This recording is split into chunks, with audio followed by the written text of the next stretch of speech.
Join the legendary detective Sherlock Holmes and his loyal friend Dr. Watson, based on the book by Sir Arthur Conan Doyle. This is Adventure of Sherlock Holmes.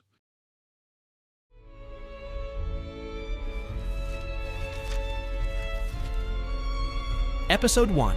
A Scandal in Bohemia. To Sherlock Holmes, she is always the woman. I have seldom heard him mention her under any other name. In his eyes, she eclipses and predominates the whole of her sex. It was not that he felt any emotion akin to love. For Irene Adler, all emotions, and that one particularly, were abhorrent to his cold, precise, but admirably balanced mind. He was, I take it, the most perfect reasoning and observing machine that the world has seen. But as a lover, he would have placed himself in a false position. He never spoke of the softer passions, save with a gibe and a sneer. They were admirable things for the observer, excellent for drawing the veil from men's motives and actions. But for the trained reasoner, to admit such intrusions into his own delicate and finely adjusted temperament was to introduce a distracting factor which might throw a doubt upon all his mental results. Grit in a sensitive instrument, or a crack in one of his own high-power lenses, would not be more disturbing than a strong emotion in a nature such ashes. And yet there was but one woman to him, and that woman was the late Irene Adler, of dubious and questionable memory. I had seen little of Holmes lately. My marriage had drifted us away from each other. My own complete happiness, and the home-centered interests which rise up around the man who first finds himself master of his own establishment, were sufficient to absorb all my attention, while Holmes, who loathed every form of society with his whole Bohemian soul, remained in our lodgings in Baker Street, buried among his old books, and alternating from week to week between cocaine and ambition, the drowsiness of the drug, and the fierce energy of his own keen nature. He was still, as ever, deeply attracted by the study of crime, and occupied his immense faculties and extraordinary powers of observation in following out those clues, and clearing up those mysteries which had been abandoned as hopeless by the official police. From time to time, I heard some vague account of his doings, of his summons to Odessa in the case of the Trepoff murder, of his clearing up of the singular tragedy of the Atkinson brothers at Trincomalee, and finally of the mission which he had accomplished so delicately and successfully for the reigning family of Holland. Beyond these signs of his activity, however, which I merely shared with all the readers of the daily press, I knew little of my former friend and companion. One night, it was on the 20th of March, 1888, I was returning from a journey to a Ablami, patient, for I had now returned to civil practice, when my way led me through Baker Street.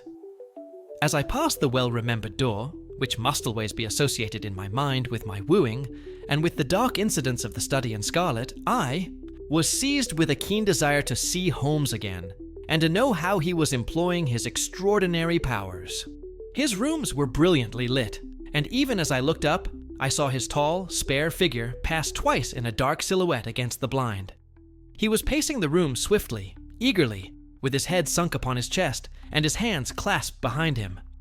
To me, who knew his every mood and habit, his attitude and manner told their own story. He was at work again. He had risen out of his drug-created dreams and was hot upon the scent of some new problem. I rang the bell and was shown up to the chamber, which had formerly been in part my own. His manner was not effusive. It seldom was, but he was glad, I think, to see me. With hardly a word spoken, but with a kindly eye, he waved me to an armchair, threw across his case of cigars, and indicated a spirit case and a gasogene in the corner. Then he stood before the fire and looked me over in his singular introspective fashion. "Wedlock suits you," he remarked. "I think, Watson, that you have put on 7.5 pounds since I saw you." "7," I answered. "Indeed, I should have thought a little more. Just a trifle more, I fancy, Watson. And in practice again, I observe. You did not tell me that you intended to go into harness." "Then, how do you know?" "I see it. I deduce it. How do I know that you have been getting yourself very wet lately, and that you have a most clumsy and careless servant girl?" "My dear Holmes," said I, "this is too much. You would certainly have been burned had you lived a few centuries ago. It is true that I had a country walk on Thursday and came home in a dreadful mess, but as I have changed my clothes, I can't. Imagine how you deduce it. As to Mary Jane, she is incorrigible, and my wife has given her notice, but there again, I fail to see how you work it out. He chuckled to himself and rubbed his long, nervous hands together. It is simplicity itself, said he. My eyes tell me that on the inside of your left shoe, just where the firelight strikes it, the leather is scored by 6 almost parallel cuts. Obviously, they have been caused by someone who has very carelessly scraped round the edges of the sole in order to remove crusted mud from it. Hence, you see, my double deduction that you had been out in vile weather and that you had a particularly malignant boot-slitting specimen of the London slavey. As to your practice, if a gentleman walks into my rooms smelling of iodoform, with a black mark of nitrate of silver upon his right forefinger, and a bulge on the right side of his top hat to show where he has secreted his stethoscope, I must be dull indeed if I do not pronounce him to be an active member of the medical profession. I could not help laughing at the ease with which he explained his process of deduction. When I hear you give your reasons, I remarked, the thing always appears to me to be so ridiculously simple that I could easily do it myself. Though at each successive instance of your reasoning, I am baffled until you explain your process. And yet, I believe that my eyes are as good as yours. Quite so, he answered, lighting a cigarette and throwing himself down into an armchair. You see, but you do not observe. The distinction is clear. For example, you have frequently seen the steps which lead up from the hall to this room. Frequently. How often? Well, some hundreds of times. Then how many are there? How? Many? I don't know. Quite so. You have not observed. And yet you have seen. That is just my point. Now, I know that there are 17 steps, because I have both seen and observed. By the way, since you are interested in these little problems, and since you are good enough to chronicle 1 or 2 of my trifling experiences, you may be interested in this. He threw over a sheet of thick, pink-tinted notepaper, which had been lying open upon the table.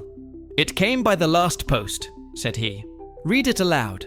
The note was undated, and without either signature or address. There will call upon you tonight at 7:45, it said, a gentleman who desires to consult you upon a matter of the very deepest moment. Your recent services to one of the royal houses of Europe have shown that you're one who may safely be trusted with matters which are of an importance, which can hardly be exaggerated. This account of you we have from all quarters received. Be in your chamber then at that hour, and do not take it amiss if your visitor wear a mask. This is indeed a mystery, I remarked. What do you imagine that it means? I have no data yet. It is a capital mistake to theorize before one has data. Insensibly, one begins to twist facts to suit theories, instead of theories to suit facts. But the note itself, what do you deduce from it? I carefully examined the writing, and the paper upon which it was written. The man who wrote it was presumably well-to-do, I remarked, endeavoring to imitate my companion's processes. And such paper could not be bought under half a crown a packet. It is peculiarly strong and stiff. Peculiar. That is the very word, said Holmes. It is not an English paper at all. Hold it up to the light. I did so, and saw a large E with a small g, a P, and a large G with a small t woven into the texture of the paper. What do you make of that? Asked Holmes. The name of the maker, no doubt, or his monogram rather. Not at all. The G with the small t stands for Gesellschaft, which is the German for company. It is a customary contraction like our co. P, well, of course, stands for Papaya. Now for the edgy. Let us glance at our Continental Gazetteer. He took down a heavy brown volume from his shelves. Eglo Eglenitz. Here we are, Igria. It is in a German-speaking country. In Bohemia. Far from Carlsbad. Remarkable as being the scene of the death of Wallenstein, and for its numerous glass factories and paper mills. Ha ha ha, my boy. What do you make of that? His eyes sparkled, and he sent up a great blue triumphant cloud from his cigarette. "The paper was made in Bohemia," I said. "Precisely. And the man who wrote the note is a German. Do you note the peculiar construction of the sentence? This account of you we have from all quarters received. A Frenchman or Russian could not have written that. It is the German who is so uncourteous to his verbs. It only remains, therefore, to discover what is wanted by this German who writes upon Bohemian paper and prefers wearing a mask to showing his face. And here he comes, if I am not mistaken, to resolve all our doubts." As he spoke, there was the sharp sound of horses' hoofs and grating wheels against the curb, followed by a sharp pull at the bell. Holmes whistled. "A pair, by the sound," said he. "Yes," he continued, glancing out of the window. "A nice little brougham and a pair of beauties, 150 guineas apiece. There's money in this case, Watson, if there is nothing else. I think that I had better go, Holmes." "Not a bit, Doctor. Stay where you are. I am lost without my Boswell, and this promises to be interesting. It would be a pity to miss it. But your client, never mind him. I may want your help, and so may he. Here he comes. Sit down in that armchair, Doctor, and give us your best attention." A slow and heavy step, which had been heard upon the stairs and in the passage, paused immediately outside the door. Then there was a loud and authoritative tap. "Come in," yes, said Holmes. A man entered who could hardly have been less than 6 feet 6 inches in height, with the chest and limbs of a Hercules. His dress was rich with a richness which would, in England, be looked upon as akin to bad taste. Heavy bands of astrakhan were slashed across the sleeves and fronts of his double-breasted coat, while the deep blue cloak which was thrown over his shoulders was lined with flame-colored silk and secured at the neck with a brooch which consisted of a single flaming beryl. Boots which extended halfway up his calves and which were trimmed at the tops with rich brown fur completed the impression of barbaric opulence which was suggested by his whole appearance. He carried a broad-brimmed hat in his hand, while he wore, across the upper part of his face, extending down past the cheekbones, a black vizard mask which he had apparently adjusted that very moment, for his hand was still raised to it as he entered. From the lower part of the face, he appeared to be a man of strong character, with a thick, hanging lip and a long, straight chin, suggestive of resolution pushed to the length of obstinacy. "You had my note?" he asked with a deep, harsh voice and a strongly marked German accent. "I told you that I would call." He looked from one to the other office as if uncertain which to address. "Pray take a seat," said Holmes. "This is my friend and colleague, Dr. Watson, who is occasionally good enough to help me in my cases. Whom have I the honor to address?" "You may address me as the Count von Krom, a Bohemian nobleman. I understand that this gentleman, your friend, is a man of honor and discretion, whom I may trust with a matter of the most extreme importance. If not, I should much prefer to communicate with you alone." I rose to go, but Holmes caught me by the wrist and pushed me back into my chair. "It is both or none," said he. "You may say before this gentleman anything which you may say to me." The Count shrugged his broad shoulders. "Then I must begin," said he, "by binding you both to absolute secrecy for 2 years. At the end of that time, the matter will be of no importance. At present, it is not too much to say that it is of such weight it may have an influence upon European history." "I promise," said Holmes. "And I." "You will excuse this mask," continued our strange visitor. "The august person who employs me wishes his agent to be unknown to you, and I may confess at once that the title by which I have just called myself is not exactly my own." "I was aware of it," said Holmes dryly.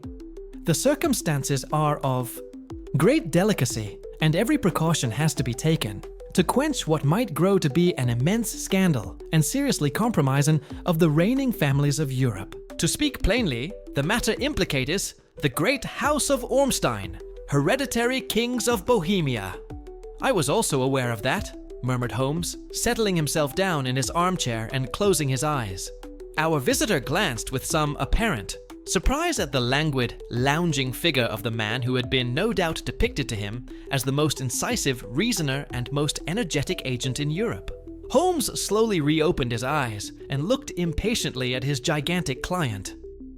"If your Majesty would condescend to state your case," he remarked, "I should be better able to advise you." The man sprang from his chair and paced up and down the room in uncontrollable agitation. Then, with a gesture of desperation, he tore the mask from his face and hurled it upon the ground. "You are right," he cried. "I am the king. Why should I attempt to conceal it?" "Why, indeed," murmured Holmes. "Your Majesty had not spoken before. Was aware that I was addressing Wilhelm Gottsreich Sigismund von Ormstein, Grand Duke of Kassel-Felstein, and hereditary King of Bohemia."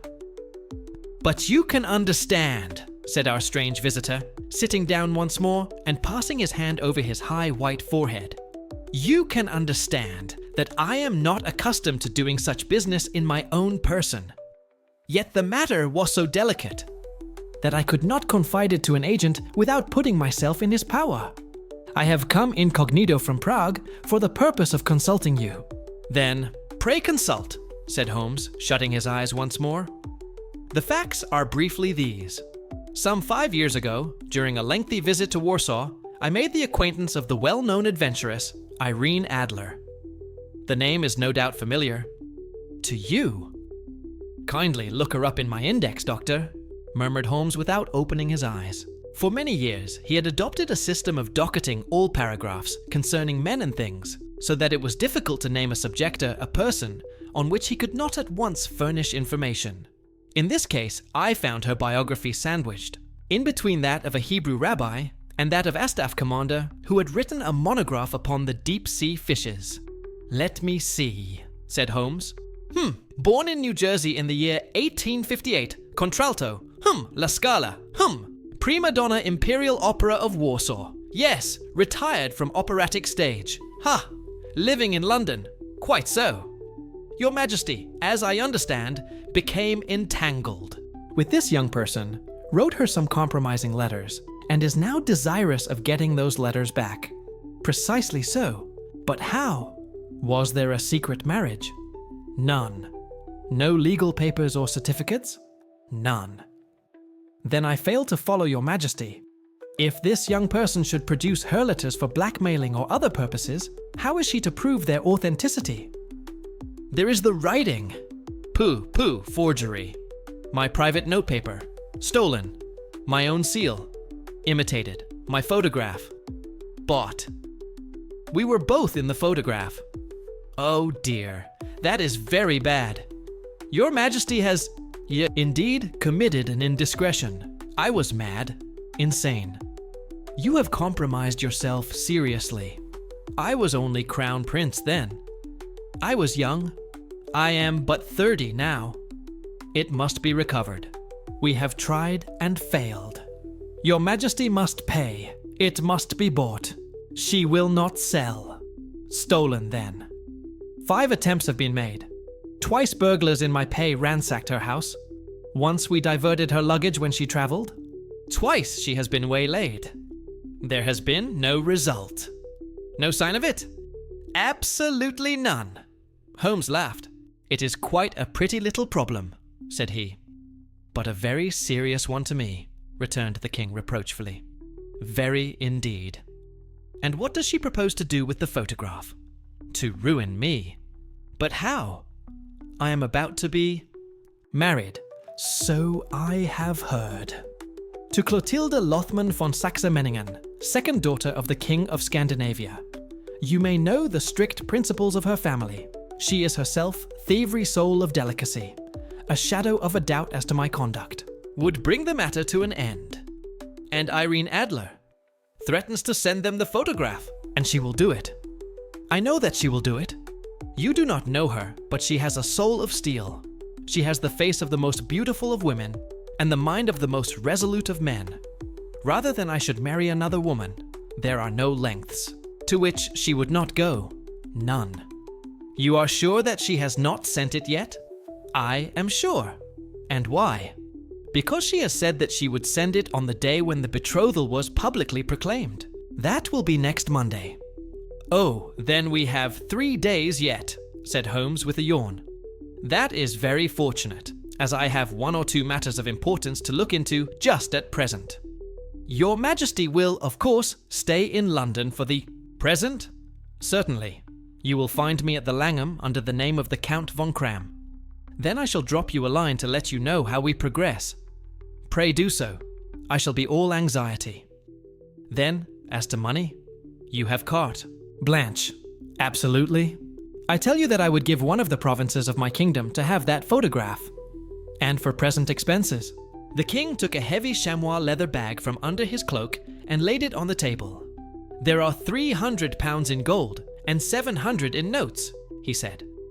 Holmes scribbled a receipt upon a sheet of his notebook and handed it to him. "And Mademoiselle's address?" he asked.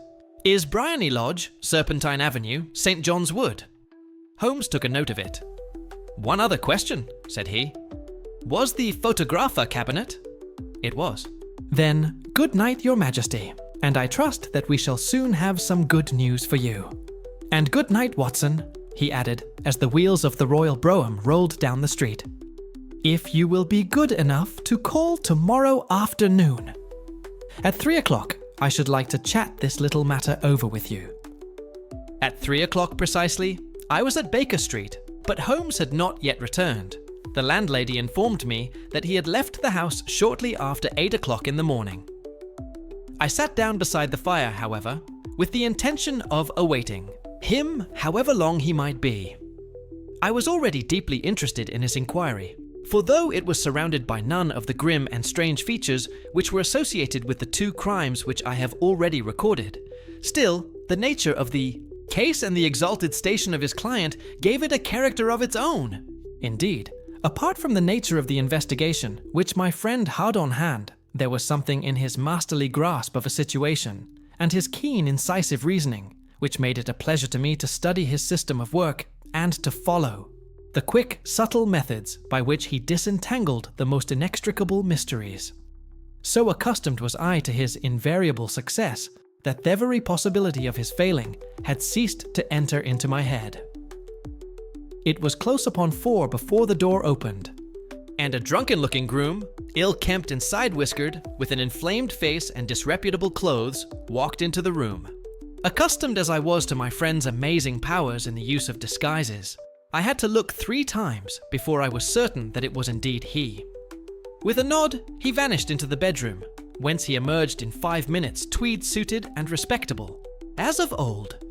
Putting his hands into his pockets, he stretched out his legs in front of the fire and laughed heartily for some minutes.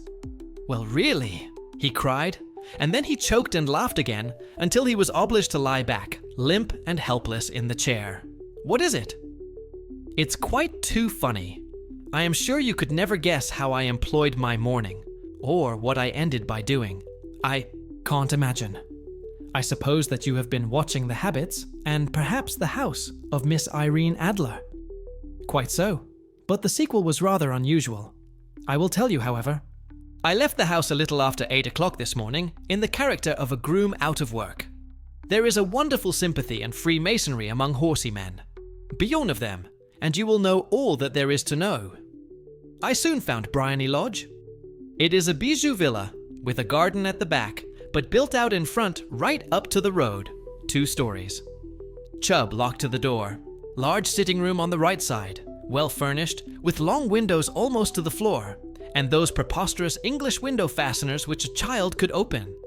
Behind there was nothing remarkable, save that the passage window could be reached from the top of the coach house. I walked around it and examined it closely from every point of view, but without noting anything else of interest. I then lounged down the street and found, as I expected, that there was a mews in a lane which runs down by one wall of the garden. I lent the ostlers a hand in rubbing down their horses, and received in exchange 2pence, a glass of half and half, 2 fills of shag tobacco, and as much information as I could desire about Miss Adler, to say nothing of half a dozen other people in the neighborhood in whom I was not in the least interested, but whose biographies I was compelled to listen to. "And what of Irene Adler?" I asked. "Oh, she has turned all the men's heads down in that part. She is the daintiest thing under a bonnet on this planet. So say the Serpentine Muse to a man. She lives quietly, sings at concerts, drives out at 5 every day, and returns at 7 sharp for dinner. Seldom goes out at other times, except when she sings." Hastily one male visitor, but a good deal of him. He is dark, handsome, and dashing, never calls less than once a day, and often twice. He is a Mr. Godfrey Norton of the Inner Temple. See the advantages of a cabman as a confidant.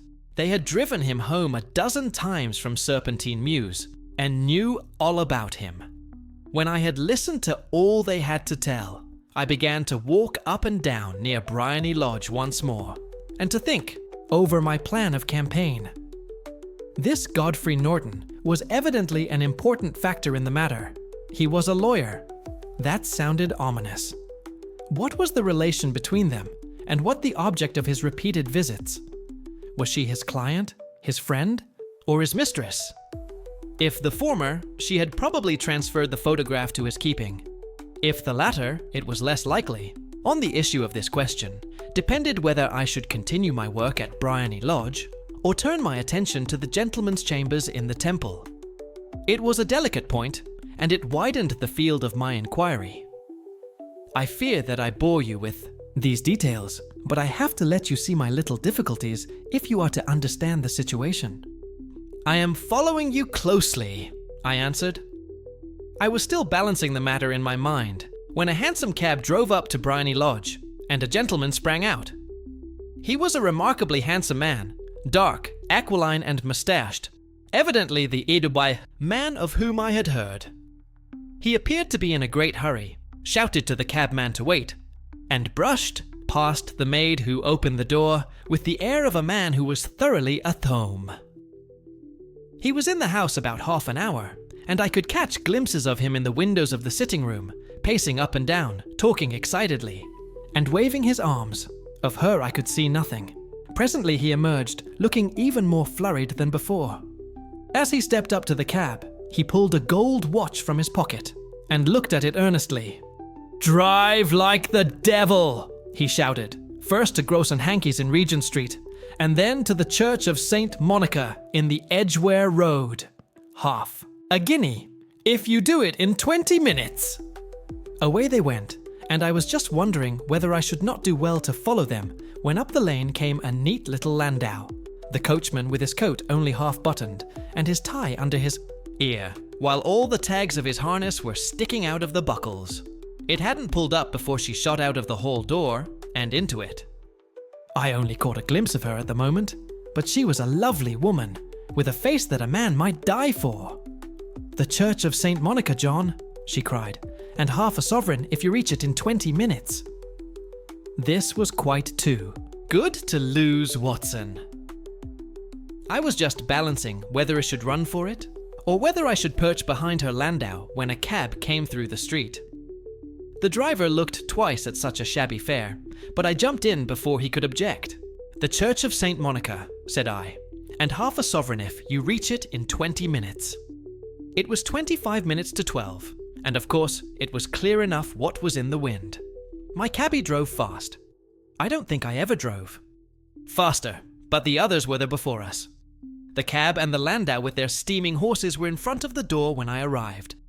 I paid the man and hurried into the church. There was not a soul there save the two whom I had followed, and a surpliced clergyman who seemed to be expostulating with them. They were all three standing in a knot in front of the altar. I lounged up the side aisle like any other idler who has dropped into a church. Suddenly, to my surprise, the three at the altar faced round to me, and Godfrey Norton came running as hard as he could towards me. "Thank God," he cried. "You'll do. Come, come." "What then?" I asked. "Come, man, come. Only 3 minutes, or it won't be legal." I was half dragged up to the altar, and before I knew where I was, I found myself mumbling responses which were whispered in my ear, and vouching for things of which I knew nothing, and generally assisting in the secure tying up of Irene Adler, spinster, to to Godfrey Norton Bachelor.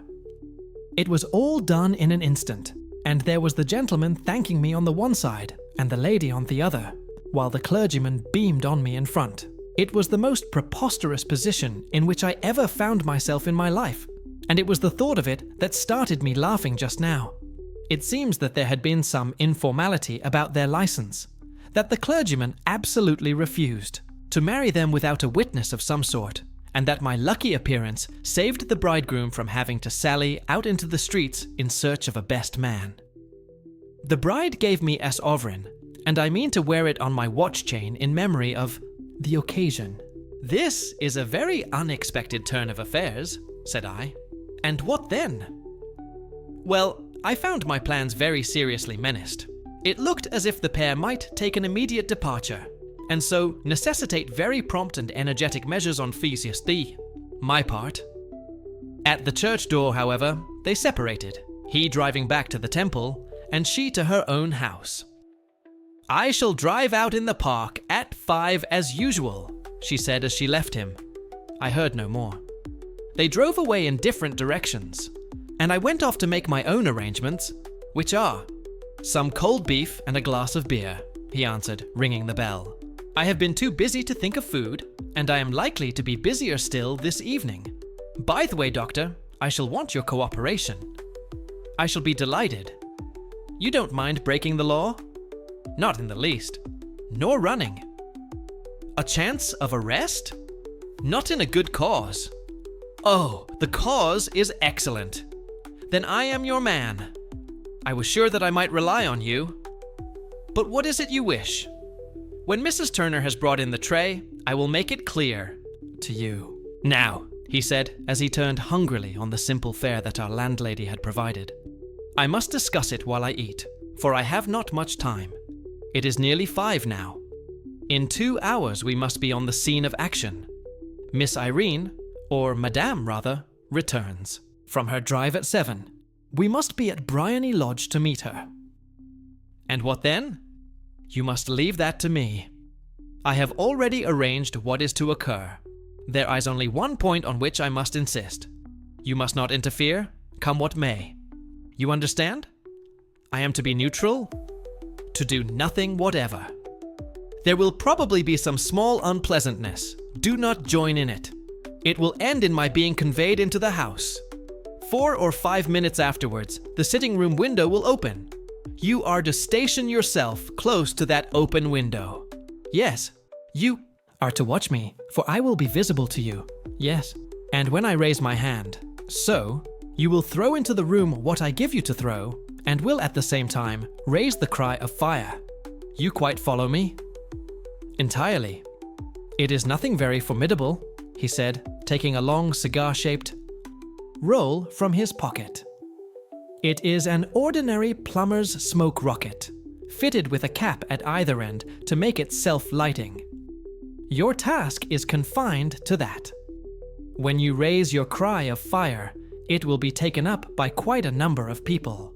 You may then walk to the end of the street, and I will rejoin you in 10 minutes. I hope that I have made myself clear.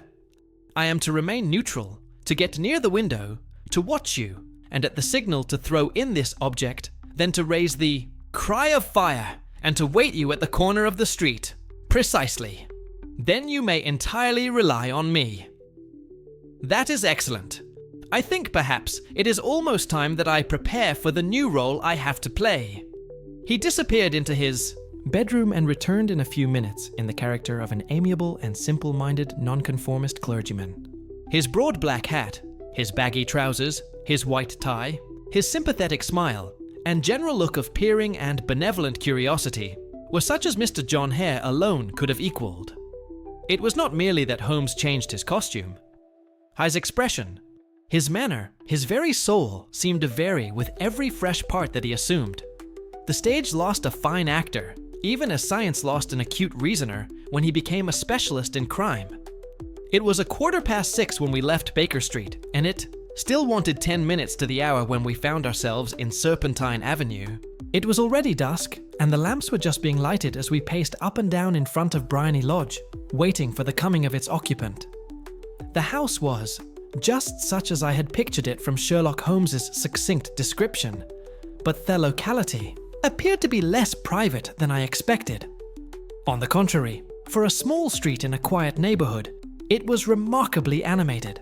There was a group of shabbily dressed men smoking and laughing in a corner, a scissors grinder with his wheel, 2 guardsmen who were flirting with a nurse girl, and several well-dressed young men who were lounging up and down with cigars in their mouths.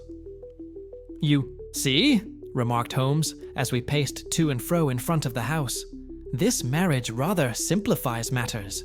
The photograph becomes a double-edged weapon now. The chances are that she would be as averse to its being seen by Mr. Godfrey Norton as our client is to its coming to the eyes of his princess. Now the question is, where are we to find the photograph?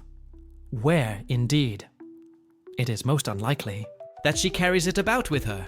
It is cabinet size, too large for easy concealment about a woman's dress. She knows that the king is capable of having her waylaid and searched. 2 attempts of the sort have already been made.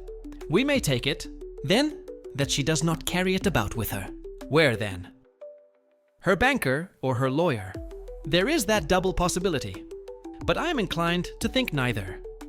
Women are naturally secretive, and they like to do their own secreting. Why should she hand it over to anyone else? She could trust her own guardianship, but she could not tell what indirect or political influence might be brought to bear upon a businessman. Besides, remember that she had resolved to use it within a few days. It must be where she can lay her hands upon it. It must be in her own house, but it has twice been burgled. Sure, they did not know how to look. But how will you look? I will not look. What then? I will get her to show me, but she will refuse. She will not be able to. But I hear the rumble of wheels. It is her carriage. Now, carry out my orders to the letter."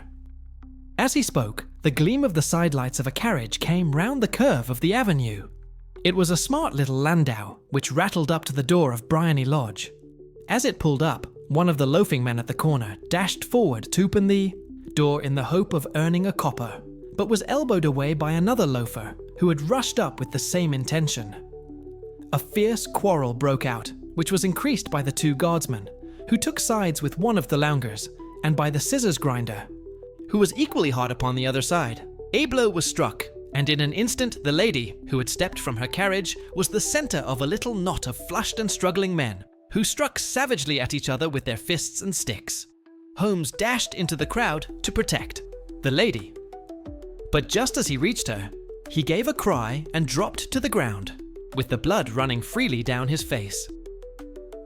At his fall, the guardsmen took to their heels in one direction, and the loungers in the other, while a number of better dressed people who had watched the scuffle without taking part in it crowded in to help the lady and to attend to the injured man. Irene Adler, as I will still call her, had hurried up the steps, but she stood at the top with her superb figure outlined against the lights of the hall, looking back into the street. "Is the poor gentleman much hurt?" she asked. "He is dead," cried several voices. "No, no, there's life in him," shouted another. "But he'll be gone before you can get him to hospital." "He's a brave fellow," said a woman. They would have had the lady's purse and watch if it hadn't been for him. They were a gang, and a rough one too. Ah, he's breathing now. He can't lie in the street. May we bring him in, ma'am? Surely. Bring him into the sitting room. There is a comfortable sofa. This way, please. Slowly and solemnly, he was borne into Briony Lodge and laid out in the principal room, while I still observed the proceedings from my post by the window. The lamps had been lit, but the blinds had not been drawn, so that I could see Holmes as he lay upon the couch. I do not know whether he was seized with compunction at that moment for the part he was playing, but I know that I never felt more heartily ashamed of myself in my life than when I saw the beautiful creature against whom I was conspiring, or the grace and kindliness with which she waited upon the injured man. And yet, it would be the blackest treachery to Holmes to draw back now from the part which he had entrusted Tome. I hardened my heart and took the smoke rocket from under my ulster. After all, I thought, we are not injuring her. We are but preventing her from injuring another. Holmes had sat up upon the couch and I saw him motion like a man who is in need of air. A maid rushed across and threw open the window. At the same instant, I saw him raise his hand, and at the signal, I tossed my rocket into the room with a cry of fire. The word was no sooner out of my mouth than the whole crowd of spectators, well-dressed and ill, gentlemen, ostlers, and servant maids, joined in a general shriek of fire. Thick clouds of smoke curled through the room and out at the open window. I caught a glimpse of rushing figures, and a moment later, the voice of Holmes from within assuring them that it was a false alarm. Slipping through the shouting crowd, I made my way to the corner of the street, and in 10 minutes was rejoiced to find my friend's arm in mine and to get away from the scene of uproar. He walked swiftly and in silence for some few minutes until we had turned down one of the quiet streets which led towards the Edgware Road. "You did it very nicely, Doctor," he remarked. "Nothing could have been better. It is all right. You have the photograph. I know where it is. And how did you find out?" "She showed me, as I told you she would. I am still in the dark." "I do not wish to make a mystery," said he, laughing. "The matter was perfectly simple. You, of course, saw that everyone in the street was an accomplice. They were all engaged for the evening. I guessed as much. Then, when the row broke out, I had a little moist red paint in the palm of my hand. I rushed forward, fell down, clapped my hand to my face, and became a piteous spectacle. It is an old trick. That also I could fathom. Then they carried me in. She was bound to have me in. What else could she do? And into her sitting room, which was the very room which I suspected. It lay between that and her bedroom, and I was determined to see which. They laid me on a couch. I motioned for air. They were compelled to open the window, and you had your chance. How did that help you?" It was all important. When a woman thinks that her house is on fire, her instinct is at once to rush to the thing which she values most. It is a perfectly overpowering impulse, and I have more than once taken advantage of it. In the case of the Audiobooks Darlington substitution scandal, it was of use to me, and also in the Arnsworth Castle business. A married woman grabs at her baby, an unmarried one reaches for her jewel box. Now it was clear to me that Our Lady of today had nothing in the house more precious to her than what we are in quest of. She would rush to secure it. The alarm of fire was admirably done. The smoke and shouting were enough to shake nerves of steel. She responded beautifully. The photograph is in a recess behind a sliding panel just above the right bell pull. She was there in an instant, and I caught a glimpse of it as she half drew it out. When I cried out that it was a false alarm, she replaced. It glanced at the rocket, rushed from the room, and I have not seen her since. I rose, and making my excuses, escaped from the house. I hesitated whether to attempt to secure the photograph at once, but the coachman had come in, and as he was watching me narrowly, it seemed safer to wait. A little over-precipitance may ruin all. "And now?" I asked. "Our quest is practically finished. I shall call with the king tomorrow, and with you, if you care to come with us. We will be shown into the sitting room to wait for the lady, but it is probable that when she comes, she may find neither us nor the photograph. It might be a satisfaction to His Majesty to regain it with his own hands." "And when will you call?" "At 8 in the morning. She will not be up, so that we shall have a clear field. Besides, we must be prompt, for this marriage may mean a complete change in her life and habits. I must wire to the king without delay." We had reached Baker Street, and had stopped at the door. He was searching his pockets for the key, when someone passing said, "Good night, Mr. Sherlock Holmes." There were several people on the pavement at the time, but the greeting appeared to come from a slim youth in an ulster who had hurried by. "I've heard that voice before," said Holmes, staring down the dimly lit street. "Now, I wonder who. The deuce that could have been." I slept at Baker Street that night, and we were engaged upon our toast and coffee in the morning when the King of Bohemia rushed into the room. "You have really got it," he cried, grasping Sherlock Holmes by either shoulder and looking eagerly into his face. "Not yet." "But you have hopes?" "I have hopes." "Then come. I am all impatience to be gone. We must have a cab. No, my brougham is waiting. Then that will simplify matters. We descended and started off once more for Bryony Lodge. Irene, Adler is married, remarked Holmes. Married? When? Yesterday. But to whom? To an English lawyer named Norton. But she could not love him. I am in hopes that she does. And why in hopes? Because it would spare your majesty all fear of future annoyance. If the lady loves her husband, she does not love your majesty. If she does not love your majesty, there is no reason why she should interfere with your majesty's plan. It is true. And yet, well, I wish she had been of my own station. What a queen she would have made. He relapsed into a moody silence, which was not broken until we drew up in Serpentine Avenue. The door of Bryony Lodge was open, and an Iowaina elderly woman stood upon the steps. She watched us with a sardonic eye as we stepped from the brougham. "Mr. Sherlock Holmes, I believe," said she.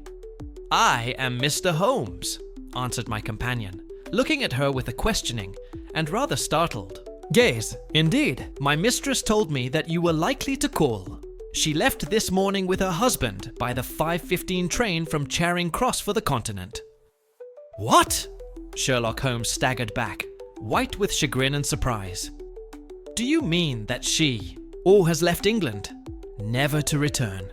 "And the papers?" asked the king hoarsely. "All is lost." "We shall see." He pushed past the servant and rushed into the drawing room, followed by the king and myself. The furniture was scattered about in every direction, with dismantled shelves and open drawers, as if the lady had hurriedly ransacked them before her flight. Holmes rushed at the bell pull, tore back a small sliding shutter, and plunging in his hand, pulled out a photograph and a letter. The photograph was of Irene Adler herself in evening dress. The letter was superscribed to Sherlock Holmes Esquin, to be left till called for. My friend tore it open, and we all three read it together. It was dated at midnight of the preceding night and ran in this way. "My dear Mr. Sherlock Holmes, you really did it very well. You took me in completely. Until after the alarmifier, I had not a suspicion. But then, when I found how I had betrayed myself, I began to think. I had been warned against you months ago. I had been told that if the king employed an agent, it would certainly be you. And your address had been given me. Yet, with all this, you made me reveal what you wanted to know. Even after I became suspicious, I found it hard to think evil of such a dear, kind old clergyman. But, you know, I have been trained as an actress myself. Male costume is nothing new to me. I often take advantage of the freedom which it gives. I sent John, the coachman, to watch you, ran upstairs, got into my walking clothes, as I call them, and came down just as you departed. Well, I followed you to your door, and so made sure that was really an object of interest to the celebrated Mr. Sherlock Holmes. Then I, rather imprudently, wished you good night, and started for the temple to see my husband. We both thought the best resource was flight, when, pursued by so formidable an antagonist, so you will find the nest empty when you call tomorrow. As to the photograph, your client may rest in peace. I love and am loved by a better man than he. The king may do what he will without hindrance from one whom he is cruelly wronged.